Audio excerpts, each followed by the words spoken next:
Okay, so here we are in the mothership. Our startup procedure, we were gonna start with the 5160, which is this one right here. You're just gonna flick that on off button, and then on this one, on the 8000, you're gonna do basically the same thing. For this one, though, it's a little bit different because you just flick it like that, and then it goes back to normal. Then looking at our startup procedure, we're gonna turn on the TriCaster, which is right over here. With this one, just turn it off, turn it back on. And that should be it. That should start up everything, as well as we have to get this CESPN computer over here. This one runs basically most of the things that will be running up in the big screen. So as soon as this starts up, everything should be good up and running. So how to get to show control, or how to start everything up? So you just go to dock, this first one right here, click on that, and then you just basically start live production, and then that gets you to all the cameras and stuff and everything you're gonna need to get up and running. So it just takes a few seconds. We haven't ran these in a long time, so let's just take a few seconds. So TriCaster's coming on. Yeah.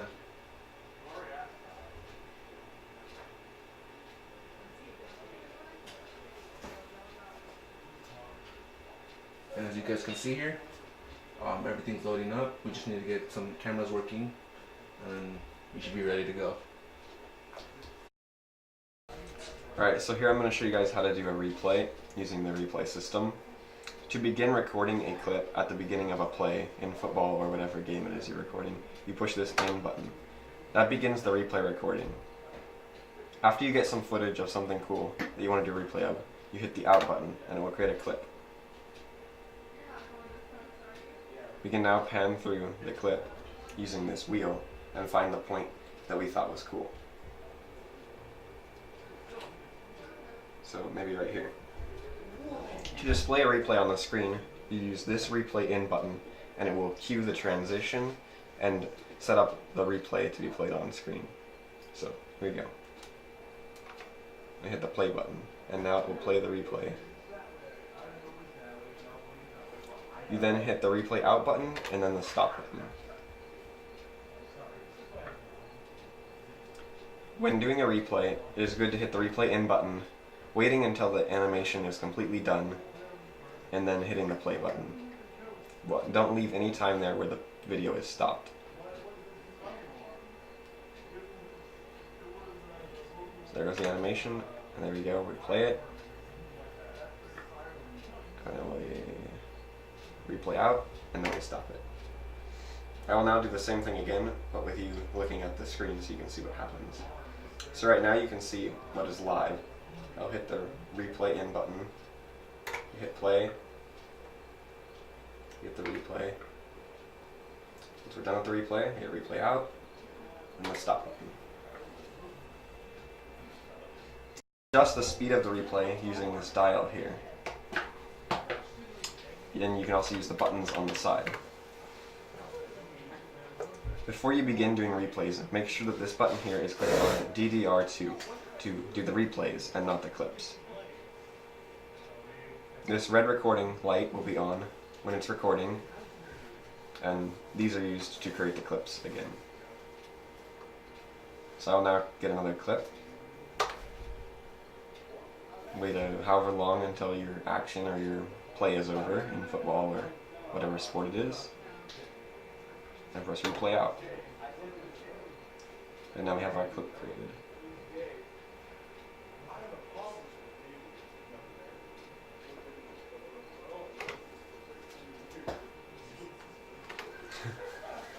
That's good. Alright, so these buttons here at the top, labeled camera 1, camera 2, and camera 3, and camera 4 under replay in, are the camera that you are taking the replay from. When you hit the record button to record a thing, the camera that you have selected here is the one that you'll get the footage from.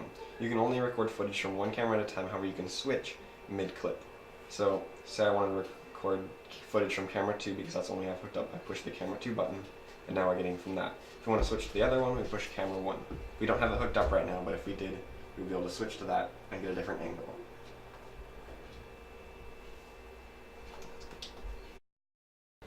Okay, so producer, show control. You probably have one of the most stressing jobs on the job because you have to do everything. You have to tell people what to do. You have to talk to your replay person, your button person to tell them what to do, as well as managing how to use the cameras, how to do timing, as well as getting that good shot. First, starting off, we want to start off with switching cameras. So you have the 1, 2, and 3 over here because those are the cameras we're going to be using the most. Right now, camera 1 and camera 3 are not up, but we do have camera 2. And to replay that into our big screen, you just press enter, and then that should bring it up to the big screen, as well as putting it over there with the buttons. You have to tap the buttons because they have to put it on full screen display so that it's actually working. Also, how to manage and communicate well, you have to talk to your team. Right here, you have your talk, and you basically talking the whole time. You're going to be the most talkative person on this. For example, if you're shooting a football shot and camera 3 doesn't have a good angle, you want to be like, hey, camera 3, can you zoom out a little bit? You're too close. Your shot is off. Can you please fix it or something? You're going to be talking the most. You have to communicate really well so you can get those good shots, or else they're not going to look good. Also talking just to your group as well, talking to your buttons person, telling them, hey, can you put this display on that fits play perfect? Or talking to your buttons person, telling them like, hey, that was a good replay. Or them talking to you like, hey, that was a good replay, can I put it on? Because you just don't want to put it on the replay and not let your person know, your producer know that you have that replay on, because it might mess up everything. Also, lingo, just like talking to your camera persons, like telling them like get this portrait shot of that person specifically. Yeah, that's basically it. You just gotta know how to talk to people, gotta communicate well so you can get that good shot. And then just communicating. That's probably the biggest thing. Just communicating, letting your team know what you're doing. Like for example as well, camera 1 is on, but you want camera 2 to be on because they have a better shot. You want to tell them before you get them on the big screen that you're going live, because if you don't tell them, they might be like not paying attention. They might have a shot of like the ground or something. You got to communicate that really well, because if not, that's gonna be a big problem. But yeah, that's it. Just to wrap it up. And now a shot of in front of the shed. Looking at those two. Hey Matthew, I got a cool replay. Can I do it? Sure. All right. If Replay going in. And Now replay zoom going up. out. Now we're live. No one. I meant zoom up as in go away from them. Okay, so how to shut down procedures. You just want to go up here to File. You want to go to Exit. You want to go OK. Stop recording because it's recording. Exit. Oh, you got to stop recording and then File, Exit, and then do you want to exit? You want to exit, and then it brings you back to this. You want to go one back and then shut down, and then shut down TriCaster. And then you want to come over here,